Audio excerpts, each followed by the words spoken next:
మనకి అడ్వాంటేజ్ ఉంటుందనుకోండి, మనకి positive vibration వస్తుంది అని ఆశించామనుకోండి, నంది అని చెప్పి ప్రొజెక్ట్ చేస్తాం, పూజలు చేయండి అని భజనలు మొదలు పెడతాం. అదే మనకి ఎదురు కొడుతోంది, మన ప్రయోజనాలకు విరుద్ధంగా మాట్లాడారు అనుకుంటే మాత్రం ఆంబోతని అచ్చోసి వదులుతాం పేపర్లలో, మీడియాలో కదా. ఇలాంటివి చాలా సందర్భాల్లో చూస్తూ ఉంటాం కదా. ప్రత్యేకించి ఇప్పుడు ఎందుకు చెప్తున్నానో తెలుసా, లడ్డూ రాజకీయంలో ఏదో రకంగా రోజుకొక బ్యానర్ కోసం రాజకీయాన్ని ఆపాదించి ప్రత్యర్థుల మీద పైచేయి సాధించడం కోసం ఒక సెక్షన్ ఆఫ్ మీడియా చేస్తున్న ప్రయత్నాలు, ప్రొజెక్షన్లో భాగంగా ఇప్పుడు మాజీ ఐఏఎస్ అధికారులను కూడా తట్టి లేపడం చూస్తూ ఉన్నాం కదా. ఎస్, ఎల్వి సుబ్రహ్మణ్యం గురించే నేను అంటున్నది.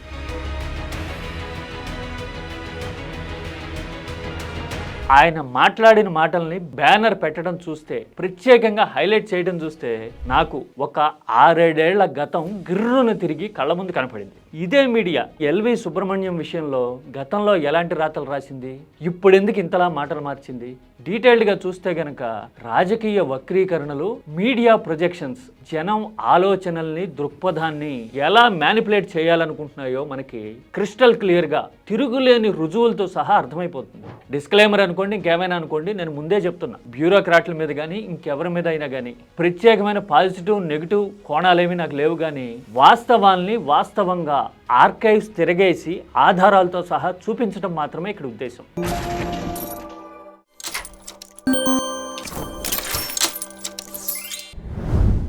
ఎల్వి సుబ్రహ్మణ్యం ప్రఖ్యాత రిటైర్డ్ ఐఏఎస్ అధికారి లడ్డూ తీరులో వైసీపీ తీరుని ఘోరంగా, తీవ్రంగా తప్పుబట్టేశారు అంటూ బ్యానర్ పెట్టారు. చూసాం కదా. బ్యానర్ అంటే ఆ పేపర్ హెడ్డింగ్ కింద ఉన్న ఐటమ్ని బ్యానర్ అంటారు. అంటే ఆ రోజు అదే ఇక హీరో ఐటమ్ అన్నట్టు, అంతకు మించిన వార్త లేదు అనుకున్నప్పుడే అక్కడ పెడతారు తీసుకొచ్చి. ఇలా ప్రొజెక్ట్ చేయడం చూస్తే ఎల్వి ఏం మాట్లాడారు అనే దానికన్నా కూడా ఎల్వికి మీడియా ఇచ్చే ప్రొజెక్షన్ ఎలా మారిపోయింది అనేది నాకు టక్కున తట్టింది. ఎలాగో తెలుసా, మరీ పురావస్తు తవ్వకాలు ఏం చేయక్కర్లా, జస్ట్ ఒక 6-7 ఏళ్ళు వెనక్కి వెళ్దాం. 2019 ఎన్నికల టైంలో ఇదే ఎల్వి సుబ్రహ్మణ్యం ఏపీ ప్రధాన కార్యదర్శిగా వచ్చారు. గుర్తుందా మీకు?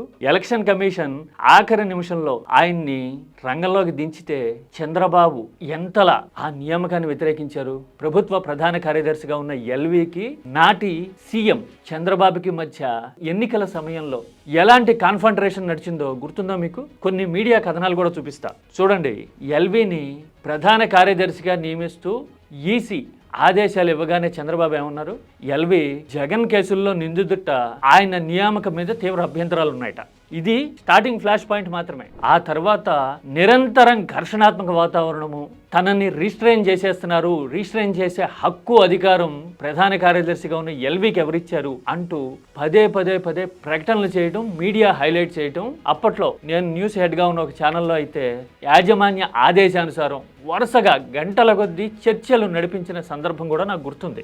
పైగా అప్పట్లో కొన్ని మీడియా సంస్థలు అయితే ఎల్వి తీరు మీద ఆయన ఎవరితో టచ్లో ఉన్నారు అనే విషయాల్ని పసిగట్టడం కోసం నాటి ముఖ్యమంత్రి నిఘా కూడా పెట్టారు అని వార్తలు చెలరేగాయి. చూస్తున్నారు కదా మీరు. ముఖ్యమంత్రి ఎల్వి విషయంలో వాడుతున్న భాషని రిటైర్డ్ ఐఏఎస్ సంఘం కూడా ఖండించటము, ఆలోచన పరుల నుంచి తీవ్ర అభ్యంతరాలు, వ్యతిరేకత రావటం కూడా అప్పట్లో చూస్తుంటాం. ఎందుకని మరి ఎల్విని అంత నెగిటివ్ టోన్లో ప్రొజెక్ట్ చేశారు, మాట్లాడారు? ఎందుకంటే ఆయన వల్ల మన ప్రయోజనాలు దెబ్బతినిపోతున్నాయి అని మీడియా, ఇప్పుడు అధికారంలో ఉన్నవాళ్ళు, అఫ్ కోర్స్ అప్పుడు కూడా అధికారం చర్మాంకంలో ఉన్న దశలో కూడా వీళ్ళే ఉన్నారు, తీవ్రంగా వ్యతిరేకించారు ఎల్వి ప్రెజెన్స్ని. ఆయన జగన్ కోసం పనిచేసేస్తున్నారు అని ముద్ర వేయడానికి క్యారెక్టర్ అసాసినేషన్ చేసినంత ప్రయత్నం చేయడం ఈ రాతల్లో కనపడుతూ ఉంది కదా. ఆ తర్వాత మరో 4-5 నెలలకే, అంటే 2019 అక్టోబర్ నవంబర్ నాటికి జగన్ హయాంలో ఆకస్మికంగా ఎల్విని బదిలీ చేయడం కనపడింది.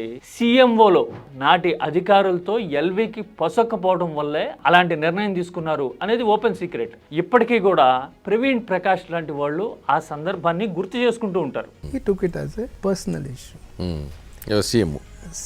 చూశారు కదా. అంటే అంతా కలిపి ఒక 4-5 నెలల్లో రాజకీయం తిరగబడింది. టీడీపీ కక్షగట్టినట్టు మీడియా సాయంతో ఎల్వి మీద దాడి చేయడము, ఆ తర్వాత అధికారంలోకి వచ్చిన జగన్ ఆయన్ని బదిలీ చేయడం చూసాం. చూస్తే ఆ బదిలీ తర్వాత ఎల్వి టోన్ అనూహ్యంగా మారడం కనబడుతుంది. అనూహ్యంగా మారడం అంటే ఎలా?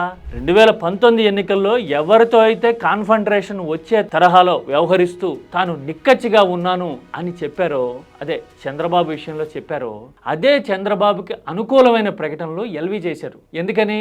జగన్ హయాంలో ఆయన ఊహించిన అనుభవాన్ని ఎదుర్కొన్నారు. అందుకోసమని ఆయన టోన్ అనూహ్యంగా మారి అంతకుముందు తాను విభేదించిన చంద్రబాబుకు అనుకూలంగా మాట్లాడడం మొదలైంది. ఈక్వేషన్ క్లియర్ కదా. అందుకోసం టీడీపీ మీడియాకి చాలా సానుకూలమైన వ్యక్తి అయిపోయారు ఎల్వి సుబ్రహ్మణ్యం. సందర్భం వచ్చినప్పుడల్లా పాజిటివ్ గా ప్రొజెక్ట్ చేయడానికి, జగన్ కి వ్యతిరేకంగా వాడడానికి అనువైన రిటైర్డ్ బ్యూరోక్రాట్స్ లో ఒకరుగా ఎల్వి సుబ్రహ్మణ్యాన్ని టీడీపీ మీడియా గుర్తించేసింది. అందులో ఆయన ప్రమేయం ఉండొచ్చు, లేకపోవచ్చు, కానీ మీడియా అప్రోచ్ గురించి చెప్తున్నా నేను. ఓన్లీ జగన్ కి వ్యతిరేకంగా మాట్లాడిన సందర్భాల్లో మాత్రమే ఎల్వి బ్యానర్ లో ఉంటారు, ప్రొజెక్షన్ లోకి వస్తారు. అదే క్రిటికల్ గా ప్రాక్టికల్ గా మాట్లాడారనుకోండి, ఆయన అనుభవాన్ని ఉపయోగించో లేకపోతే డెసిసివ్ థింకింగ్ తోనో, అది మనకు వద్దు, నచ్చదు. కావాలంటే మీరు చూడండి, ఈ మధ్యన తిరుమలలో ఏఐ టెక్నాలజీని వాడతాము అని అలవాటులో భాగంగా ముఖ్యమంత్రి ప్రకటన చేశారు కదా. ప్రకటన చేస్తే భక్తుల వైపు నుంచి, ఆలోచన పరుల వైపు నుంచి తీవ్రమైన వ్యతిరేకత వచ్చింది. అప్పుడు ఎల్వి కూడా అలాంటి ప్రయత్నాలు చేయకూడదు, ఏఐ పేరుతో భగవంతుడి పవిత్రతని, మన ఆలయ అంతర్గత విషయాల్ని ఎక్కడో క్లౌడ్లో పెడతామా, ఇది సరికాదు, మన దగ్గర ఉన్న యంత్రాంగంతో తిరుమలలో మెరుగైన సౌకర్యాలు బ్రహ్మాండంగా కల్పించవచ్చు అని మాట్లాడారు. కానీ అప్పుడు ఎలా మాట్లాడింది ఈ అధికార బృందం కానీ ఈ మీడియా కానీ, ఇదిగో చూశారు కదా. ఆయన విచక్షణకే వదిలేస్తారట. అంటే ఆయనకి విచక్షణ లేదని చెప్తున్నాం మనము. అంటే ఇక్కడ క్లియర్ కదా, ఎల్వి జగన్కి వ్యతిరేకంగా మాట్లాడితే బ్యానర్లో ఉంటారు. అదే క్రిటికల్గా ప్రాక్టికల్గా ఉన్నది ఉన్నట్టు మాట్లాడారు అనిపించిన సందర్భాల్లో, ఈవెన్ ఆయన మాట్లాడింది వాస్తవం అయినా సరే మనకొద్దు, ఆయన విచక్షణకు వదిలేస్తాం అది కదా. ఇది ఒక ఎగ్జాంపుల్ మాత్రమే. ఇందులో ఎల్వి ఏం మాట్లాడారు అనేది ఆయన ప్రమేయంతో సంబంధం లేకుండానే మీడియా ఇలాంటి ప్రొజెక్షన్స్ ఇస్తుంది. అనుకూలించే సందర్భంలో ఎలివేట్ చేసేసి బ్యానర్లో పెడుతుంది. అదే మన రాజకీయ ప్రయోజనాలకు విరుద్ధం అనుకుంటే ఆయన విచక్షణకు వదిలేస్తున్నాం అని చెప్పి నెగిటివ్ టోన్లో సైడ్ లైన్ చేయడానికి ట్రై చేస్తుంది కదా. ఇంతకు మించిన నిదర్శనం ఏమైనా ఉంటుందా?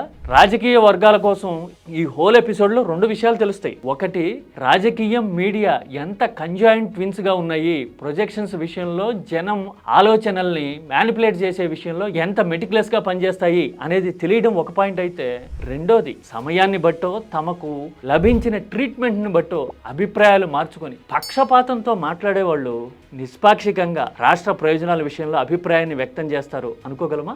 అంటే రాగద్వేషాలు డామినేట్ చేస్తున్నాయి అనుకోండి ఒకళ్ళ ఎక్స్ప్రెషన్ కానీ అభిప్రాయాల్లో కానీ, ఇంకా అలాంటి వాళ్ళు రాష్ట్ర ప్రయోజనాల విషయంలోనూ ప్రజా ప్రయోజనాల విషయంలో వాస్తవాల విషయంలో నిక్కచ్చిగా ఉంటారు, వాళ్ళ ఆలోచనల్లో శాంక్టిటీ ఉంటుంది అని ఆశించగలమా, అనుకోగలమా? మరి అలాంటి శాంక్టిటీ లేనప్పుడు ఎంత ప్రొజెక్షన్ ఇస్తే ఏం లాభం? జనం నమ్మరు కదా. ఇది రెండో పాయింట్. అంటే ఒకటి మీడియా మ్యానిపులేషన్ అయితే, రెండోది వ్యక్తిగత ప్రయోజనాలు, రాగద్వేషాలతో జడ్జిమెంటల్ టోన్తో మాట్లాడే రిటైర్డ్ అధికారుల విషయంలో జనమే జాగరూకతతో ఉండాలి. అవునా కదా? క్లియర్ కట్గా ఏపీకి మరోసారి ఈ లడ్డూ ఇన్సిడెంట్ ఆ విషయాన్ని కళ్ళ ముందుకు తెస్తూ ఉంది. మీరేమంటారు?